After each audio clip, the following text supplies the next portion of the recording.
many of you work all the time with young people in the city, and you've all made tremendous strides and done tremendous things, and for that I say thank you. And I again ask for your help as we try to employ as many young people as possible this summer. You know, the first month that I had in office was very difficult.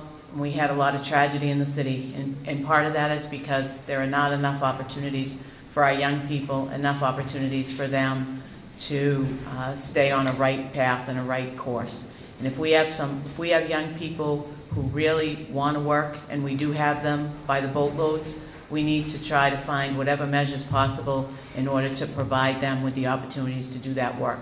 You know, when I was young, my mom came home. She had found a job for me at St. Margaret's Rectory, which you heard about in the tape, and I was a housekeeper and a receptionist, and I worked 5 nights a week and one half of a day.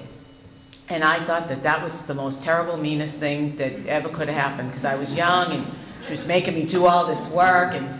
And you know, without that job and without that opportunity, I never would have been able to attend Syracuse University, because I would have never had the money to be able to do so. The money that I made from that job, I was able to save a portion of it. The other portion went to things like school clothes and things that I wanted, if I wanted to go to a movie or whatever. But it allowed me to have a little bit of independence, and it also allowed me to make a contribution to my family in that they weren't responsible for my needs, and they were able to shift those dollars someplace else. But it also gave me responsibility of knowing to show up to be on time, to know that if I wasn't on time, that I was influencing somebody else's schedule or inconveniencing somebody else. But that's also where I developed my initial skills with working with people, because part of the job was to answer the phone. So I had to answer the phone when people wanted to plan a wedding, they wanted to plan a baptism, they had had a death in the family, all of those kinds of things, and that played a big role in where I am today. So I ask you please to do whatever you can to provide opportunities to our young people, but also to convince those that you know that might have the ability, business people that may have the ability to do this, to provide these jobs, to please encourage them to provide the jobs. The more young people we keep busy this summer, the benefit will be to all of us. So I thank you all for coming this morning, and before I wrap up, I'd just like to also recognize Senator Tom Kennedy, who's also here with us this morning.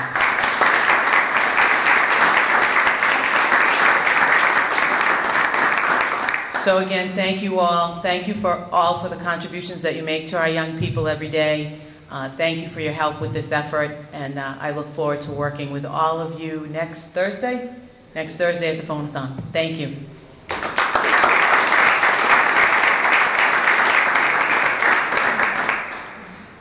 Thank you, Mayor. And I guess the theme here is the opportunities, and the opportunities for youth and the opportunities for the community itself. It really, truly is a win-win situation through the Youth Employment Campaign. Our youth are getting the skills they need on work readiness. They're understanding what is required for a job, such as showing up on time and customer service. And they're also getting a few pennies to put in their pocket. I know some of you have heard me say this before, but I have 3 teenagers, and no one can spend $1 like a teenager. So they'll also put those dollars back into the community, and hoping that those will also turn to retain jobs in the community. So there's quite a few different positives that will come out of the Youth Employment Campaign and in hiring a youth for the summer. The employers, you're creating a pipeline. You are essentially training your future employees. So as I said, there are many benefits to the Youth Employment Campaign. We urge you to participate, to notify those that may have a job available, and to make sure to take those calls next Thursday when we are conducting our telethon seeking the employment for the youth in the Brockton region. Thank you for coming today, and we look forward to seeing you at the Youth Employment Campaign on Thursday from 9 to 3.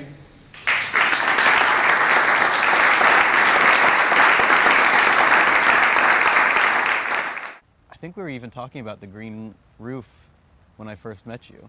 Yeah, he told me that he bought a building, and I told him that he needed to put a green roof on it.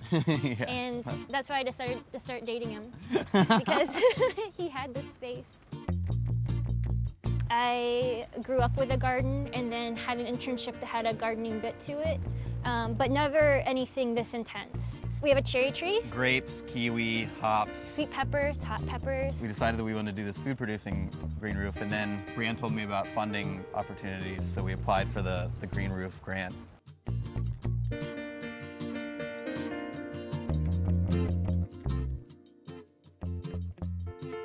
The city offers it every year. Green beans, Nasturtium. nasturtiums. Basically just to promote green roofs in Chicago.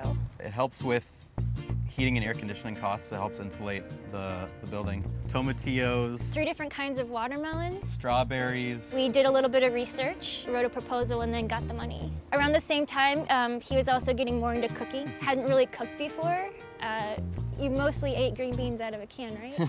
I love green beans. Basil, zucchini. We even eat the marigold flowers. The food co-op is going to be a perfect way for the money to be spent because it's going to bring great food into the community where there's maybe not as many options. Once you could have something that's really pretty to look at but also provides food for you, I don't really know how you can complain. So I'm still going to be eating green beans out of the can, but we grew them this time. Yeah.